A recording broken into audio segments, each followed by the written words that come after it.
Pač pa se bo izbiralo med kandidati v volilni enoti, se pravi, ne bo več omejeno na okraj, kjer je bil en kandidat, ampak boš izbiral med vsemi kandidati v tej volilni enoti. Spoštovani gledalci, spoštovane gledalke, dobrodošli tokrat v oddaji o tem, kako in zakaj bomo odločali o preferenčnem glasu na referendumu 9. junija. Z nami v studiu sta dve gosti, poslanka Državnega zbora Lucija Tacer, pozdravljeni. Pozdravljeni.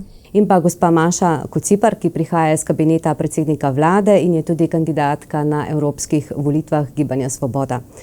Dober dan še enkrat. Torej, o čem se pravzaprav pogovarjamo, ko govorimo o preferenčnem glasu? Gospa Kociper, kaj je to? Preferenčni glas je zelo poenostavljeno povedano možnost volivca, da bolj vpliva na izbiro kandidata, za katerega želi, da ga bo zastopal v Državnem zboru ali v Evropskem parlamentu. Trenutno imamo pač evropske volitve. In ravno pri evropskih volitvah se je pokazalo, da ljudje razumejo idejo preferenčnega glasu, saj raziskave kažejo, da kar 70% ljudi pri evropskih volitvah, naprimer, izbere med ponujenimi kandidati tistega, za katerega želi, da človek želi, da ga zastopa v parlamentu in ga obkroži in mu na ta način, se pravi, podari preferenčni glas. Torej, uporabi svoj preferenčni glas, jasno izrazi svojo voljo. Tako je. Gospa Tacer, tudi v povezavi z demokracijo in preferenčnim glasom je nekaj besed, nekaj črnila že bilo prelitega. Se pravi, da preferenčni glas morda to demokracijo uveljavlja precej bolj neposredno. Ja, lahko bi tako rekli. Trenutno, ko gremo na volišča na parlamentarnih volitvah, imamo pred sabo glasovnico in imamo stranke, potem ko pa vidimo recimo stranko, s katero se strinjamo, je napisano samo eno ime. Torej, nam v bistvu politične stranke izberejo tistega kandidata, ki bo lahko kandidiral v našem okraju in posledično, ki ga bomo mi lahko volili. Če pa bi imeli preferenčni glas, bi pa na tej glasovnici našli stranko, s katero se strinjamo, potem bi pa lahko pogledali na listo kandidatov, torej bilo bi jih več, ki načeloma zastopajo cel program, ampak izmed njih bi se lahko odločili, kateri je pa res tisti, ki bo najboljši poslanec ali poslanka in bo nas predstavljal v parlamentu. Seveda se lahko tudi zgodi potem, da v bistvu sploh ne iščemo stranke, ampak bomo kar iskali ime tistega kandidata, ki nas je najbolj prepričal.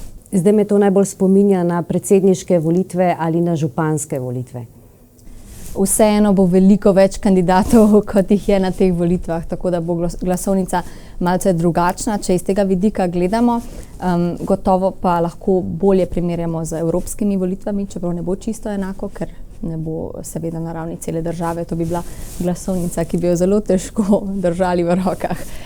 Ampak bo vseeno bolj podobna recimo evropskim volitvam, kot pa. Če smem dopolniti, Lucijo, mislim, da je zelo pomembno, kar si poudarila.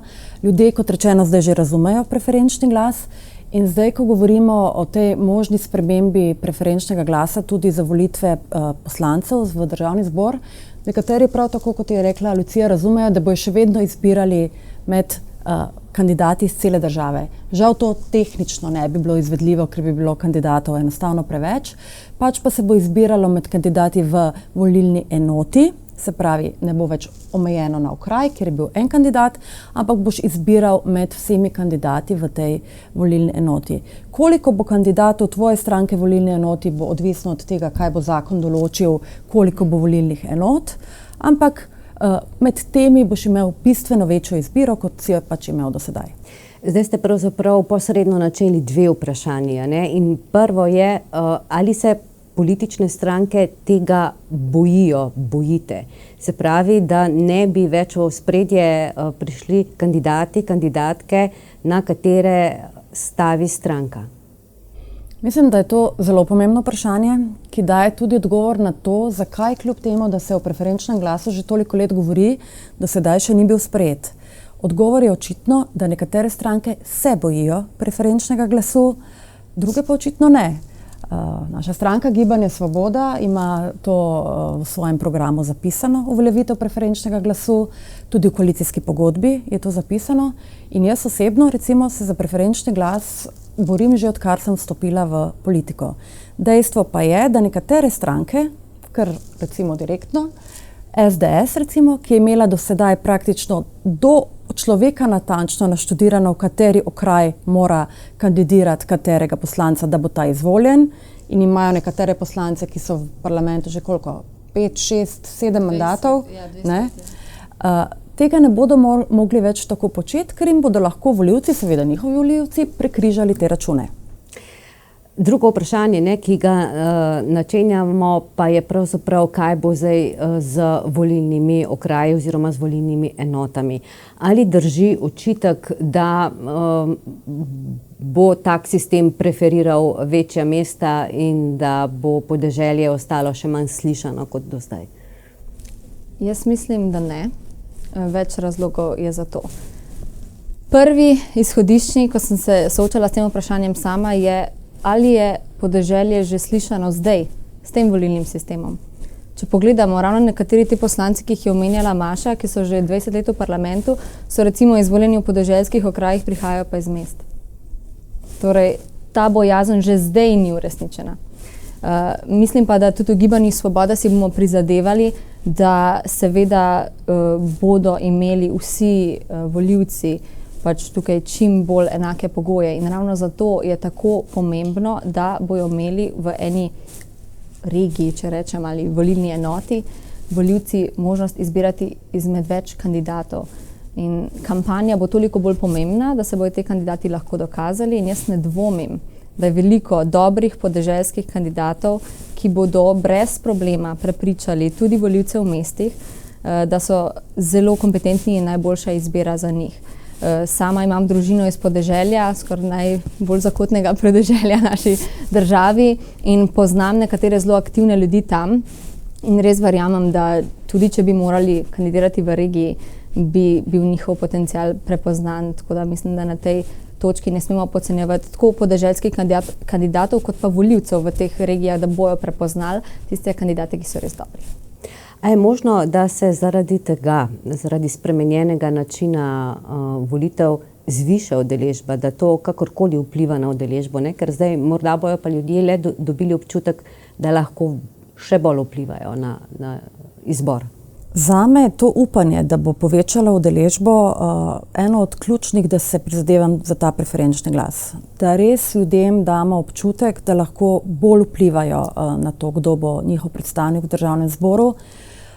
Jaz, ki se zdaj res že veliko let ukvarjam s tem, bi rekla, da tako v stroki, kot tudi v javnosti v naši državi, v Sloveniji, imamo zdaj precej jasen konsenz glede tega, da si želimo proporcionalni sistem in da je proporcionalni sistem ustrezen za takšno majhno državo, za take vrste državo, s tako recimo demokratično tradicijo, kot jo imamo, ki prinaša več strank v parlament, ki zahteva koalicijske vlade in tako naprej.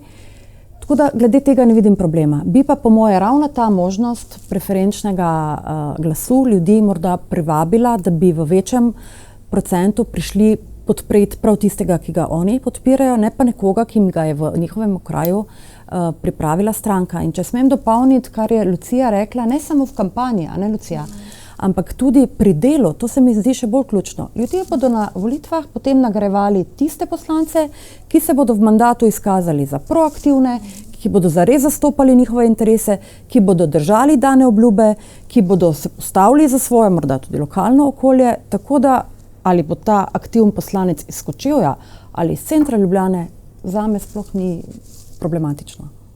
Gospa Tacer, bi lahko rekli tudi takole, ne, da ta preferenčni glas nekako še bolj udejanja sam začetek slovenske ustave, ki pravi, da ima v Sloveniji oblast ljudstvo?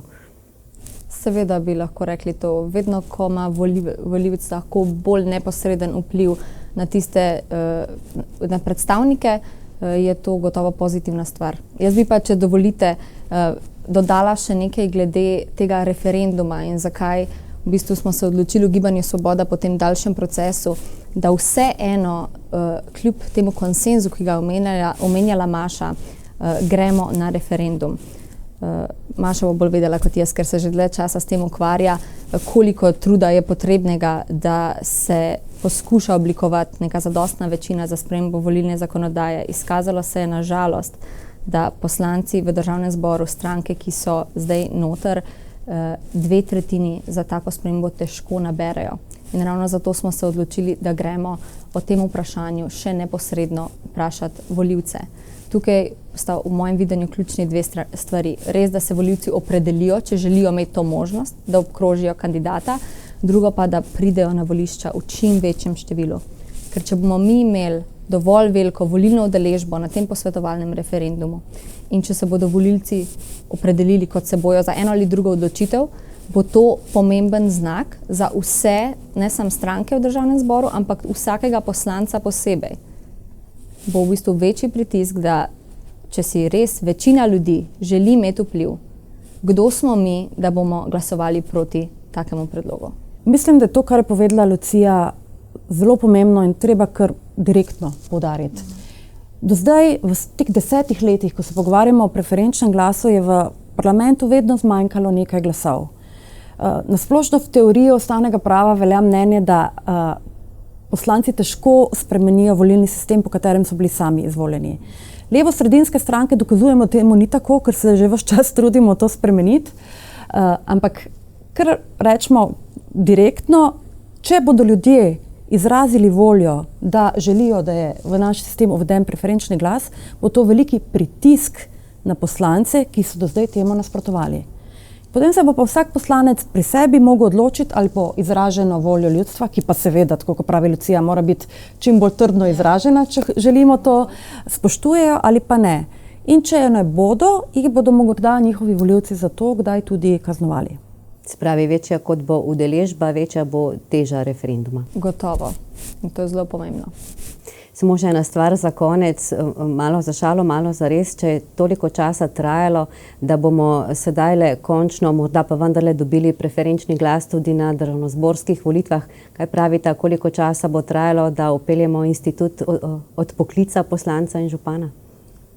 Dobro vprašanje. To je pa v bistvu prva sprememba ustave, ki je bila predlagana strani volivcev leta 1996, odpoklic poslanca, ki je bila na presenečenje vseh nas zavrnjena.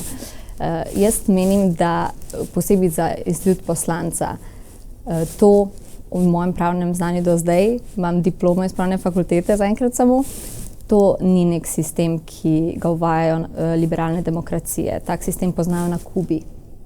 In če bi mi razmišljali o tem, da bi to uvedli, moramo najprej pogledati, ali je to res smiselno, ali je to skladno z nekak sistemom, ki ga imamo domišljenega do zdaj, demokratičen, ampak gotovo je pa ključno odpoklic ali ne, da poslanci delajo v interesu ljudstva in da spoštujejo tiste obljube, ki so jih dali, ker tako krepimo zaupanje v institucije, ki je pa temeljni pogoj, da bo delovala naša demokracija. Ja, in poslanci imajo že zdaj možnost vsaka 4 leta odpoklicati poslanca, s katerim niso bili zadovoljni. Je pa res, in ne bom govorila svoje mnenje, ampak mnenje praktično vse stroke, večkratno mnenje